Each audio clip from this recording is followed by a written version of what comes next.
ma warwaro ruux aabbalihi sidee buu warwari ruux eebbelihii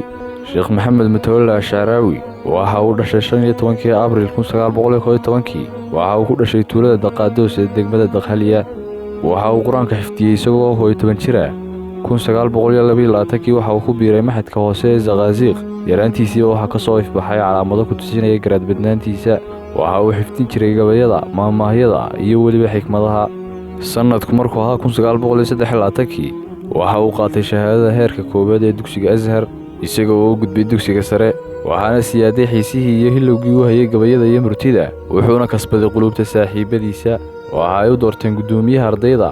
iyo weliba gudoomiyaha jamciyadda fanka ee Zaqaaziq saaxiibadiisii ay aaminta wada joogeen waxa ka mid ahaa Dr. Abdulmuncim Khafaaji Abwaan Daahir Abu Faasha Ustaad Khalid Maxamed Khalid Dr. Ahmed Haykal iyo qaar kaloo badan isbedelkii koobaad ee ku dhacay sheekha waxa uu ahaa markii uu aabihii go'aansaday inuu wiilkiisa u diro jaamacadda Azhar ee magaalada Qaahira laakiin sheekha ayaa rabay inuu walaaladii la sii joogo oo uu beeraha kala sii shaqeeyo madaxadeygii aabihii ku madaxadeegay sheekha ugu dambeyntii waxa uu keenay in sheekha iyo aabihii wada safraan magaalada Qaahira waxaana uu ku biiray jaamacadda Azhar sheekha oo xiiseynayay inuu tuuladoodii ku noqdo ayaa aabihii ka codsaday inuu soo iibiyo fanni kasta oo funuunta diinta ka mid ah sidaasna waxa uu sameynayay inuu tuuladoodii ku laabto oo waxa uu ogaa inuu aabihii awoodi karaynin dalabkan uu dhiibtay laakiin waxa la yaab iyo filan waa ku noqotay inuu aabihii soo iibiyo kutubtii uu doonayay waxaana uu raaciyay weedhan cajiibka ahayd aabbo waan ogahay inaanay jaamacaddu waxan oo kutubaha kaa rabin laakiin waxaan kugu soo iibiyey si aad cilmiga uga bogato hadalkan sheekhu waxa uu sheegay xilli uu wareysanayay suxufi Daariq Xabiib sanadkii 1937 sheekhu waxa uu ku biiray kulliyadda luqadda carabiga ee jaamacadda Azhar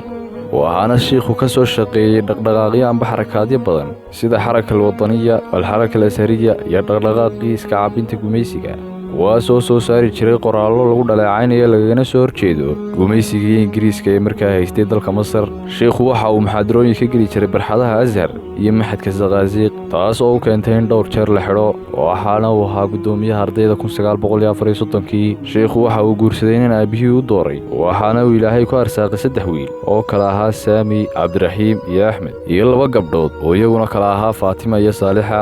1940 sheekhu waxa uu ka qalin jabiyay jaamacadda Azhar waxaana uu helay ogolaanshaha wax dhigista sanadkii 1943 waxa uu ka howlgalay dugsiyo fara badan waxaana ka mid ahaa Al-Mahad Ad-Diini Bitanta Al-Mahad Ad-Diini Bizaqaaziq Al-Mahad Ad-Diini Bil-Iskandariya iyo qaar kaloo badan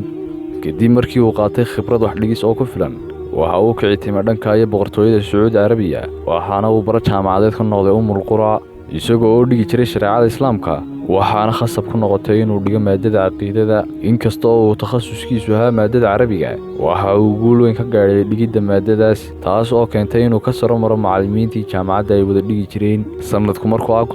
1963 waxa uu khilaaf dhex maray madaxweynihii Masar ee xilliga Jamaal Cabdinaasir iyo boqorkii Sacuudiga halkaana waxa uu madaxweynihii Masar kaga mamnuucay Sheekh Shacraawi inuu dib ugu noqdo Sacuudiga waxaana loo magacaabay agaasimaha xafiiska jaamacadda Azhar markii uu muddo xilka hayay waxa uu safray dalka Jazaa'ir isagoo gudoomiye u ahaa kooxdii Azhar ee loo diray halkaas wuxuuna ku nagaaday oo uu joogay 7 sano markii uu soo noqday sheekhu waxa uu qabtay xilal dhowr ah waxaana ugu muhiimsanaa wakiilka Azhar waxaana mar labaad u suura gashay sheekha inuu Sacuudiga ku laabto waxaana bara uu ka noqday jaamacadda Boqor Cabdilcasiis November 1976 ra'iisul wasaarihii Masaarida ee xilliga oo loo garan ogaa Master Mamduux Saalim ayaa waxa uu magacaabay liiska wasiirada waxaana liiska ku jiray Sheekh Shacraawi oo loo magacaabay wasiirka wasaaradda awqaafta iyo arrimaha Azhar wuxuuna xilka hayay Sheekh Shacraawi ilaa October 1978 waxaana lagu tiriyay qofkii u horeeyay ee soo saaray dikreeto uu ka amrayay in la sameeyo bangi Islaami ah